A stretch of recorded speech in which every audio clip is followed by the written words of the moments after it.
Funciona aqui, esqueço de olhar o tempo. Então, aqui não é todas as quantidades de energia que a molécula recebe que ela consegue, se interessa para fazer a promoção de elétrons para orbitais antiligantes.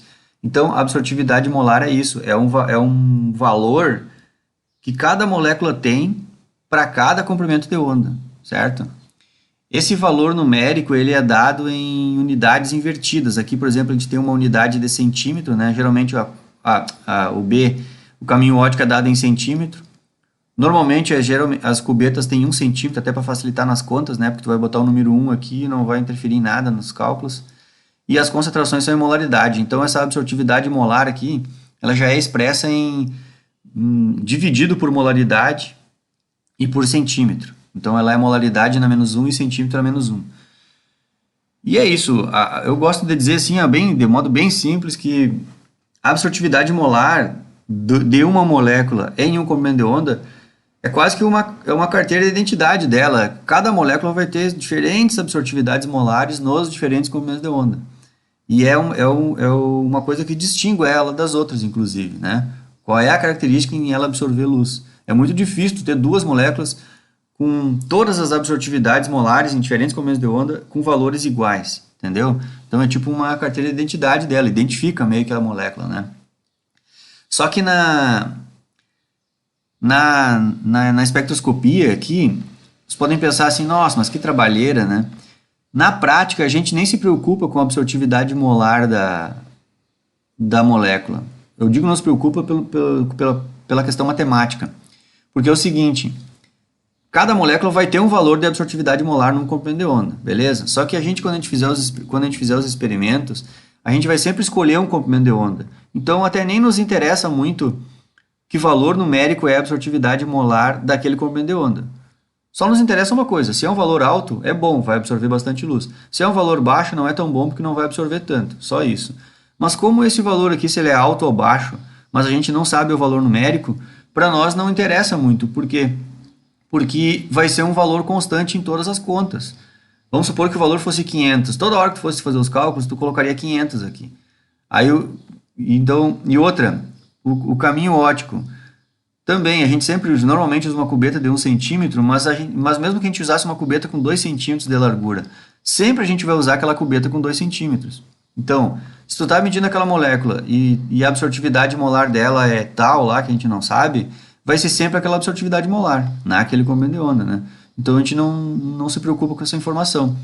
E a outra coisa é que a cubeta também, se a gente vai sempre usar aquela cubeta ali para análise inteira, é uma informação que a gente não precisa se preocupar também.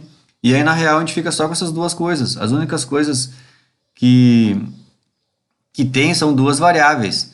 A independente, que é a concentração, e a dependente, que é, de acordo com a concentração do analito, vai dar um valor de absorvância. Entenderam? Então, é claro que se vocês olharem lá no livro, o próprio autor inventa exercícios, né? Ele começa a dizer a absortividade molar de uma molécula em 500 nanômetros. Aí ele inventou o exercício. Mas eu já estou indo para o mundo prático aqui, né? No mundo prático a gente não se preocupa até com a absortividade molar das moléculas. Eu digo não se preocupa de modo numérico, sabe? Numérico a gente não se preocupa. Mas é óbvio que o químico quer sempre trabalhar num comprimento de onda onde a molécula tem uma absortividade molar alta, né? Pois isso vai fazer com que ela absorva bastante luz naquele comprimento de onda. Ninguém faz espectrofotometria escolhendo o comprimento de onda em que a molécula menos absorve, sabe? Seria meio burro, né? A menos que tu queira trabalhar com soluções mais concentradas, mas aí tem todo um porém mais adiante lá, né? Mas em princípio é isso. Sempre o operador aqui dessa técnica, ele está preocupado em escolher o melhor comprimento de onda, e geralmente o melhor é o que a molécula mais absorve, até porque a tua metodologia desenvolvida vai ser bem mais sensível, tu vai conseguir medir concentrações bem baixas do analito, certo? Para te conseguir medir concentrações bem baixas do teu analito, o ideal é que tu tenha escolhido um comprimento de onda onde a absortividade molar dele é bem alta. É uma coisa bem lógica, né? E o caminho óptico também ajuda na sensibilidade da medida, porque se tu usar uma cubeta com 1 centímetro de largura, tu tem que imaginar que as moléculas vão ter uma distância de 1 centímetro para absorver aquela luz que vem de um lugar e atravessa a cubeta. Se tu colocar uma cubeta com 2 centímetros, tu já vai ter o dobro de quantidade de moléculas no caminho óptico, entenderam? Então, se tu imagina, tu colocou o dobro de moléculas no caminho óptico, tu vai ter muito mais moléculas para absorver a luz que está chegando, atravessando a cubeta, né? Bom, então é isso, a explicação da lei de Beer, né? Aqui eu deixei ela inteira, tudo correlacionado, né? A absorbância é menos log da transmitância. A transmitância, ela é o... É que aqui, como eu deixei menos log, eu tive que manter o log, né? Entendeu? Porque a absorbância é menos log da transmitância, mas também a absorbância tu pode dizer que é igual ao log, aí tu inverte aqui, né? Se tu trocar deixar o sinal positivo aqui, ó, é que vocês vão achar em livro, talvez, desse jeito, então eu quis fazer uma mescla aí de várias possibilidades de encontrar essa lei de Beer aí, né? Então, se tu quiser deixar positivo aqui, como muitos livros falam, tu pode também dizer que a absorbância é igual ao log da pressão, da potência total de radiação pela potência final, que é o que diminuiu um pouco, né? E também a lei de Beer, que é o principal, é o início aqui, o A, que é igual ao ABC, tá? Tem acho que no Harris, acho que outros livros usam outras letras, assim. Tem um que é um Ezinho, aquele E virado, assim. Bom, aqui já expliquei a transmitância, a absorbância, a lei de Beer. Bom, podemos ir adiante, então. Tá? A lei de Beer, que relaciona a absorbância com concentração, ela tem 3 limitações, tá? Bem fáceis de entender, as 3. Primeira delas, eu até fiz um resumo aqui, ó. Ela só funciona com soluções diluídas, tá? Só funciona com soluções diluídas. O que quer dizer isso? Se lá na cubeta a gente colocar a nossa amostra numa concentração muito alta, talvez nem todas as moléculas tenham a chance de conseguir absorver luz. Por quê? Porque é tanta molécula naquele líquido que às vezes várias moléculas na frente delas já absorveram aquela luz e no fim acabou que nem quase praticamente não chega a luz nessas moléculas. Entendeu? Tem muita molécula para absorver luz dentro da cubeta ali. Então, isso é uma limitação da lei de Beer, ela não vai funcionar. Vai chegar, vai passar uma quantidade de luz pela cubeta, mas poderia ter passado menos. Acontece que nem todas as moléculas tiveram a chance de receber essa radiação. Então, existe até um chutômetro, digamos assim, né? Que o ideal é trabalhar com soluções em concentrações menores que 0,01 molar. Mas eu digo isso aqui, até deixo no meu material, né? Mas eu gosto de dizer que isso aqui é um chutômetro, né? Na real, essa limitação da lei de Beer, ela é, como é que eu vou dizer, uma coisa que a gente não precisa se preocupar tanto. É só ter um pouco em mente. Eu gosto de dizer assim também, que bom, primeiro que se a gente está trabalhando na região do visível, o nosso líquido ele já é colorido, né? A gente já enxerga o líquido coloridinho. Se tu está trabalhando na região do visível e tu quer ter mais ou menos uma noção para escapar da limitação da lei de Beer, essa primeira, né? Achar que está muito concentrado ou não a tua solução, né? Basta tu olhar e ver que se está uma corzinha bem clarinha, bem pálidazinha, aquilo ali que é o ideal para ir para o espectrofotômetro. Se tu está com um líquido com uma cor bem forte, assim, já é demais. Mas, mesmo que tu não tenha prestado atenção nesse detalhe, ou outra, não é uma solução com... Tu não vai trabalhar na região do visível, tu vai trabalhar na região do ultravioleta. Aí, o ultravioleta o nosso olho não enxerga, então tu não tendo muita noção se está muito concentrado ou não a tua amostra. Então, eu acho que não tem muito como errar, porque mesmo que uma pessoa coloque uma solução muito concentrada no espectrofotômetro, primeiro que tu vai ter um valor de absorbância bem alto. O que depois, mais para adiante, eu vou mostrar que existe um limite de valores de absorbância que a gente pode trabalhar. E outra, mesmo que tu teime todos os sinais da vida dizendo não é, e tu vai lá e erra. Mesmo depois de tudo isso, tu fizer tudo errado, tu vai ver que tu não vai conseguir uma linearidade na tua metodologia. E aí, ponto final. Lembrem, a gente já fez todo um estudo antes de chegar aqui de métodos de calibração. Então, se tu está montando está organizando o teu aparelho aqui, tua metodologia para determinar a concentração do analito, e tu chega e não consegue linearidade no método, não tem coisa errada. Então é isso. Se todos os caminhos aqui tu passou por tudo errado, fez tudo errado o tempo inteiro, lá no fim não vai ser diferente, vai estar errada a tua curva analítica, certo? Então essa primeira limitação da lei de Beer é essa. Só usar soluções diluídas no espectrofotômetro. Não é para botar um troço bem coloridão lá ou muito concentrado, certo? Segunda limitação da lei de Beer, acho que essa aqui é mais óbvia, a mais óbvia de todas. várias moléculas são fotossensíveis. Então, por exemplo, não dá para a gente ficar medindo moléculas fotossensíveis, né, que se degradam, com espectrofotometria, porque só no ato de começar a fazer a análise, tu já está degradando o teu analito. Então, eu até dei uma dica aqui, que não pode ter reação química dentro da cubeta, né? A luz que aquela molécula, que aquela solução absorve, não pode gerar uma reação química, uma decomposição do analito, certo?